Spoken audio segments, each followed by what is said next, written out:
भजन संहिता अध्याय 105। भजन संहिता अध्याय 105।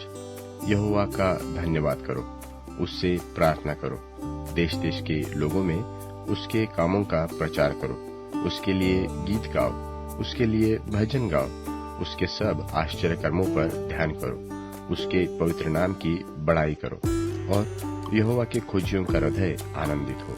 यहोवा और उसकी सामर्थ्य को पूछो, उसके दर्शन के लगातार खोजी बने रहो, उसके किए हुए आश्चर्य कर्म स्मरण करो, उसके चमत्कार और निर्णय स्मरण करो। हे उसके दास इब्राहिम के वंश, हे याकूब की संतान, तुम तो उसके चुने हुए हो। वही हमारा परमेश्वर यहोवा है। पृथ्वी भर में उसके निर्णय होते हैं। वह अपनी वाचा को सदा स्मरण रखता आया है। यह वही वचन है जो उसने 1000 पीढ़ियों के लिए ठहराया है।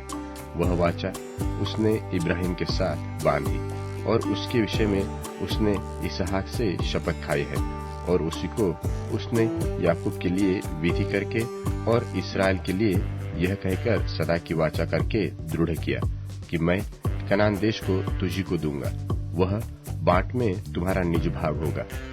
उस समय तो वे गिनती में थोड़े थे, वरन बहुत ही थोड़े, और उस देश में परदेशी थे, और वे एक जाति से दूसरी जाति में और एक राज्य से दूसरे राज्य में फिरते तो रहे, परंतु उसने किसी मनुष्य को उन पर अंधेर करने न दिया। और वह राजाओं को उनके निमित्त यह धमकी देता था कि मेरे अभिषिक्त को मत छू और न मेरे नबियों की हानि करो। फिर उसने उस देश में अकाल भेजा और अन्न के सब आधार को दूर कर दिया।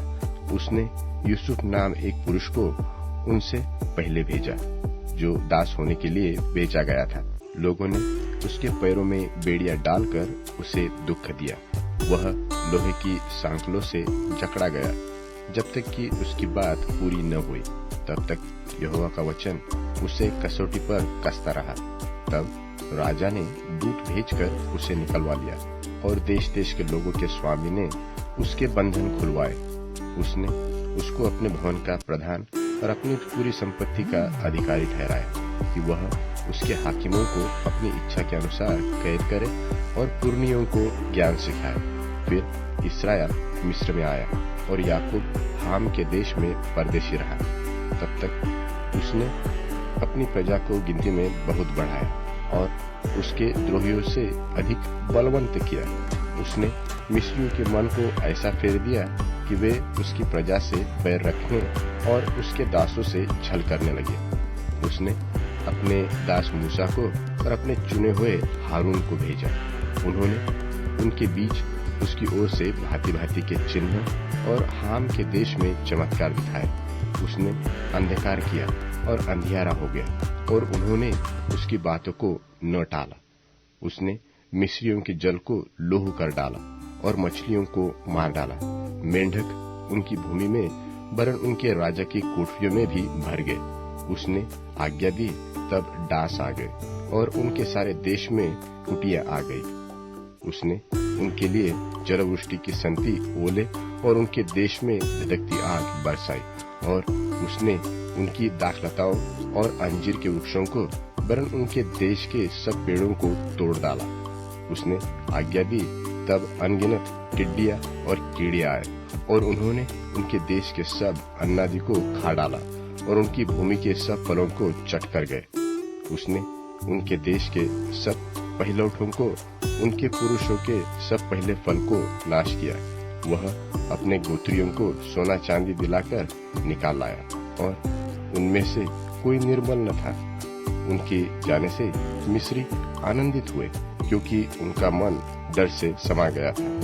उसने छाया के लिए बादल फहराया और रात को प्रकाश देने के लिए आग प्रकट की।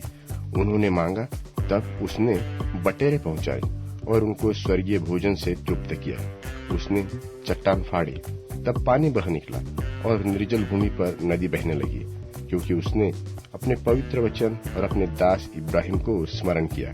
वह अपनी प्रजा को हर्षित करके और अपने चुने हुओं से जय जयकार करके निकाल लाया, और उनको अन्य जातियों के देश दिए, और वे और लोगों के श्रम के फल के अधिकारी किए गए कि वे उसकी विधियों को माने और उसकी व्यवस्था को पूरी करे, यह की स्तुति करो। भजन संहिता अध्याय 106। भजन संहिता अध्याय 106। यह की स्तुति करो, यहोवा का धन्यवाद करो, क्योंकि वह भला है और उसकी करुणा सदा की है। यहोवा के पराक्रम के कामों का वर्णन कौन कर सकता है? उसका पूरा गुणवादन कौन सुना सकता है? क्या ही धन्य है वे जो न्याय पर चलते हैं और हर समय धर्म के काम करते हैं। हे यहोवा, अपनी प्रजा पर की प्रसन्नता के अनुसार मुझे स्मरण कर, मेरे उद्धार के लिए मेरी सुधि ले, कि मैं तेरे चुने हुओं का कल्याण देखूं और तेरी प्रजा के आनंद में आनंदित हो जाऊं और तेरे निज भाग के संग बड़ाई करने पाऊं। हमने तो अपने पुरखाओं की नाई पाप किया है, हमने कुटिलता की, हमने दुष्टता की है। मिस्र में हमारे पुरखाओं ने तेरे आश्चर्य कर्मों पर मन नहीं लगाया, न तेरी अपार करुणा को स्मरण रखा। उन्होंने समुद्र के तीर पर अर्थात लाल समुद्र के तीर पर बलवा किया, तो भी उसने अपने नाम के निमित्त उनका उद्धार किया, जिससे वह अपने पराक्रम को प्रकट करे। तब उसने लाल समुद्र को घोड़का और वह सूख गया और वह उन्हें गहरे जल के बीच से मानो जंगल में से निकाल ले गया। और उसने उन्हें बैरी के हाथ से उबारा और शत्रु के हाथ से छुड़ा लिया और उनके द्रोही जल में डूब गए, उनमें से एक भी न बचा। तब उन्होंने उसके वचनों का विश्वास किया और उसकी स्तुति गाने लगे, परंतु वे झट उसके कामों को भूल गए और उसकी युक्ति के लिए न ठहरे। उन्होंने जंगल में अति लालसा की और निर्जल स्थान में परमेश्वर की परीक्षा की। तब उसने उन्हें मुंह मांगा वर तो दिया, परंतु उनके प्राण को सुखा दिया। उन्होंने छावनी में मूसा के और यहोवा के पवित्र जन हारून के विषय में डाहा किया। भूमि फटकर दातान को निकल गई और अबीराम के झुंड को ग्रस लिया और उनके झुंड में आग भड़क उठी और दुष्ट लोग लव से भस्म हो गए। उन्होंने होरेब में बछड़ा बनाया और ढली हुई मूर्ति की दंडवत की। यो उन्होंने अपनी महिमा अर्थात परमेश्वर को घास खाने वाले बैल की प्रतिमा में बदल डाला। वे अपने उद्धारकर्ता परमेश्वर को भूल गए, जिसने मिस्र में बड़े बड़े काम किए थे। उसने तो हाम के देश में आश्चर्य कर्म और लाल समुद्र के तीर पर भयंकर काम किए थे। इसलिए उसने कहा कि मैं इन्हें सत्यानाश कर डालता, यदि मेरा चुना हुआ मूसा जोखिम के स्थान में उनके लिए खड़ा न होता, ताकि मेरी जलजलाहट को ठंडा करे। कहीं ऐसा न हो कि मैं उन्हें नाश कर डालूं। उन्होंने मन भावने देश को निकम्मा जाना और उसके वचन की प्रतीति न की। वे अपने तंबुओं में कुड़कुड़ाए और यहोवा का कहा न माना। तब उसने उनके विषय में शपथ खाई कि मैं इनको जंगल में नाश करूंगा और इनके वंश को अन्य जातियों के सन्मुख गिरा दूंगा और देश देश में तितर बितर करूंगा। वे पोर वाले बाल देवता को पूजने लगे और मुर्दों को चढ़ाए हुए पशुओं का मांस खाने लगे। यो उन्होंने अपने कामों से उसको क्रोध दिलाया और मरी उनमें फूट पड़ी। तब पिनहास ने उठकर न्यायदंड किया, जिससे मरी थम गई और यह उसके लेखे पीढ़ी से पीढ़ी तक सर्वदा के लिए धर्म गिना गया। और उन्होंने मरीबा के सोते के पास यहोवा का क्रोध भड़काया और उनके कारण मूसा की हानि हुई, क्योंकि उन्होंने उसकी आत्मा से बलवा किया। तब मूसा बिन सोचे बोल उठा। जिन लोगों के विषय यहोवा ने उन्हें आज्ञा दी थी, उनको उन्होंने सत्यानाश न किया, वरन उन्हीं जातियों से हिलमिल गए और उनके व्यवहारों को सीख लिया और उनकी मूर्तियों की पूजा करने लगे और वे उनके लिए फंदा बन गए। वरन उन्होंने अपने बेटी बेटियों को पिशाचों के लिए बलिदान किया और अपने निर्दोष बेटे बेटियों का लोहू बहाया, जिन्हें उन्होंने कनान की मूर्तियों पर बलि किया। इसलिए देश खून से अपवित्र हो गया और वे आप अपने कामों के कारण अशुद्ध हो गए और अपने कार्य के द्वारा व्यभिचारी भी बन गए। तब यहोवा का क्रोध अपनी प्रजा पर भड़का और उसको अपने निज भाग से घृणा आई। तब उसने उनको अन्य जातियों के वश में कर दिया और उनके बैरियों ने उन पर प्रभुता की। उनके शत्रुओं ने उन पर अंधेर किया और वे उनके हाथ तले दब गए। बारंबार उसने उन्हें छुड़ाया, परंतु वे उसके विरुद्ध युक्ति करते गए और अपने अधर्म के कारण दबते गए।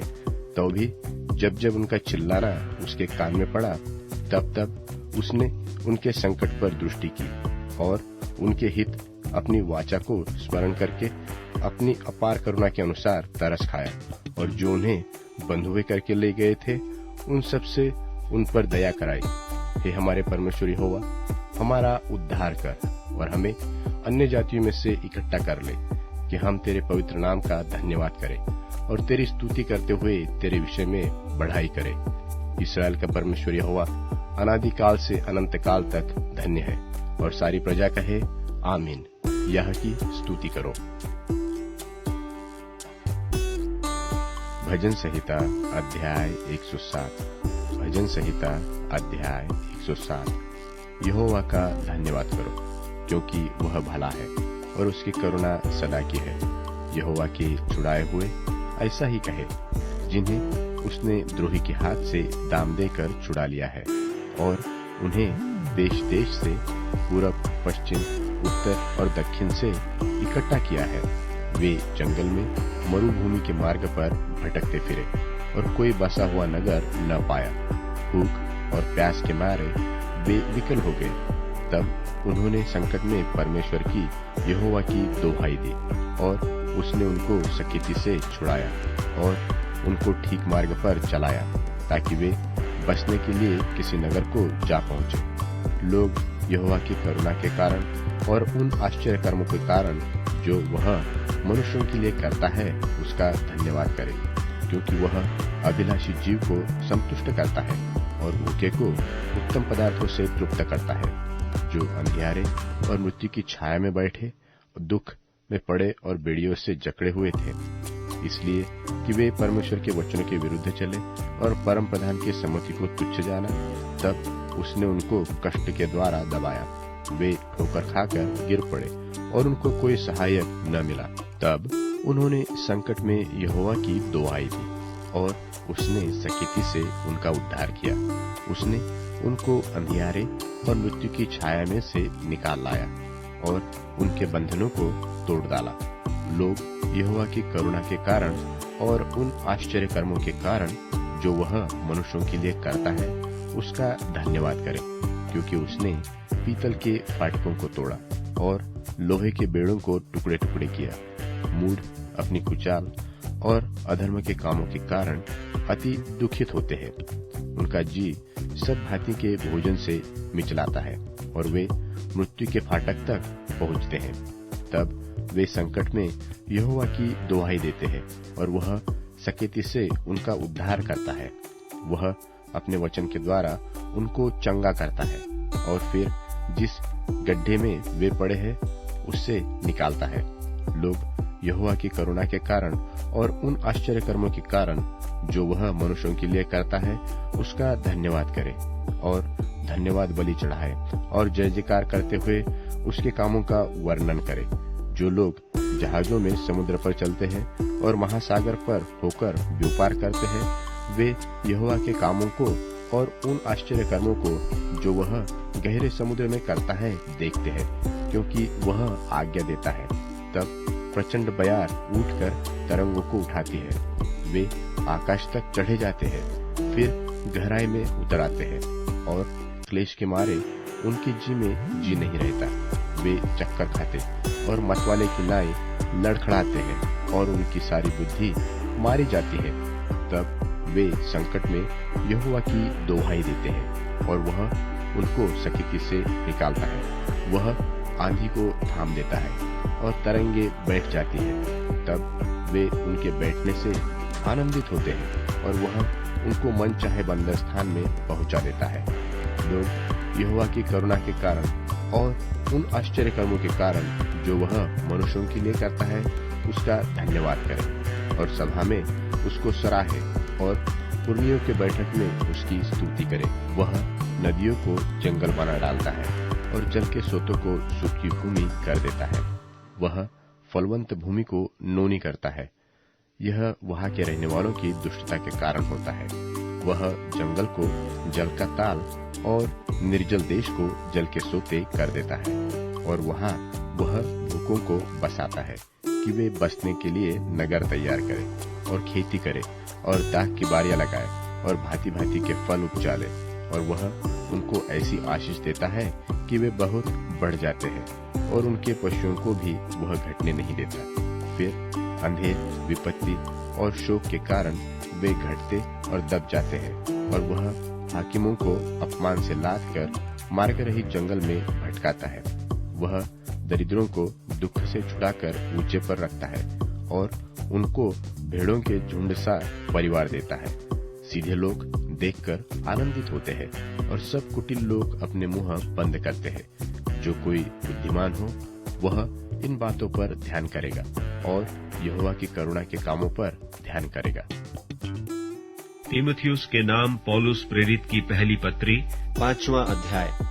किसी बूढ़े को न डांट, पर उसे पिता जानकर समझा दे और जवानों को भाई जानकर, बूढ़ी स्त्रियों को माता जानकर और जवान स्त्रियों को पूरी पवित्रता से बहन जानकर समझा दे। उन विधवाओं का जो सचमुच विधवा है आदर कर, और यदि किसी विधवा के लड़के बाले या नाती पोते हों तो वे पहले अपने ही घराने के साथ भक्ति का बर्ताव करना और अपने माता पिता आदि को उनका हक देना सीखें, क्योंकि यह परमेश्वर को भाता है। जो सचमुच विधवा है और उसका कोई नहीं, वह परमेश्वर पर आशा रखती है और रात दिन विनती और प्रार्थना में लौलीन रहती है। पर जो भोग विलास में पड़ गई वह जीते जी मर गई है।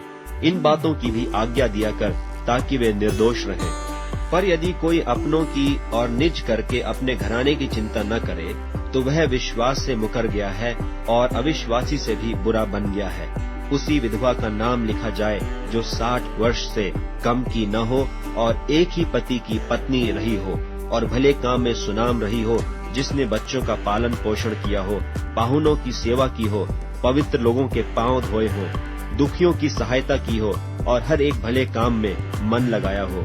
पर जवान विधवाओं के नाम न लिखना, क्योंकि जब वे मसीह का विरोध करके सुख विलास में पड़ जाती हैं तो ब्याह करना चाहती हैं और दोषी ठहरती हैं, क्योंकि उन्होंने अपने पहले विश्वास को छोड़ दिया है। और इसके साथ ही साथ वे घर घर फिरकर आलसी होना सीखती हैं और केवल आलसी नहीं पर बकबक करती रहती और औरों के काम में हाथ भी डालती हैं और अनुचित बातें बोलती हैं। इसलिए मैं यह चाहता हूँ कि जवान विधवाएं ब्याह करें और बच्चे जने और घर बार संभालें और किसी विरोधी को बदनाम करने का अवसर न दें, क्योंकि कई एक तो बहककर शैतान के पीछे हो चुकी हैं। यदि किसी विश्वासिनी के यहाँ विधवाएं हों तो वही उनकी सहायता करे कि कलीसिया पर भार न हो, ताकि वह उनकी सहायता कर सके जो सचमुच विधवाएं हैं। जो प्राचीन अच्छा प्रबंध करते हैं, विशेष करके वे जो वचन सुनाने और सिखाने में परिश्रम करते हैं, 2 गुने आदर के योग्य समझे जाएं, क्योंकि पवित्र शास्त्र कहता है कि दावने वाले बैल का मुंह न बांधना, क्योंकि मजदूर अपनी मजदूरी का हकदार है। कोई दोष किसी प्राचीन पर लगाया जाए तो बिना 2 या 3 गवाहों के उसको न सुन। पाप करने वालों को सबके सामने समझा दे, ताकि और लोग भी डरें। परमेश्वर और मसीह यीशु और चुने हुए स्वर्गदूतों को उपस्थित जानकर मैं तुझे चितौनी देता हूँ कि तू मन खोलकर इन बातों को माना कर और कोई काम पक्षपात से न कर। किसी पर शीघ्र हाथ न रखना और दूसरों के पापों में भागी न होना। अपने आप को पवित्र बनाए रख। भविष्य में केवल जल ही का पीने वाला न रहे, पर अपने पेट के और अपने बार बार बीमार होने के कारण थोड़ा थोड़ा दाखरस भी काम में लाया कर। कितने मनुष्यों के पाप प्रकट हो जाते हैं और न्याय के लिए पहले से पहुंच जाते हैं, पर कितनों के पीछे से आते हैं। वैसे ही कितने भले काम भी प्रकट होते हैं और जो ऐसे नहीं होते वे भी छिप नहीं सकते।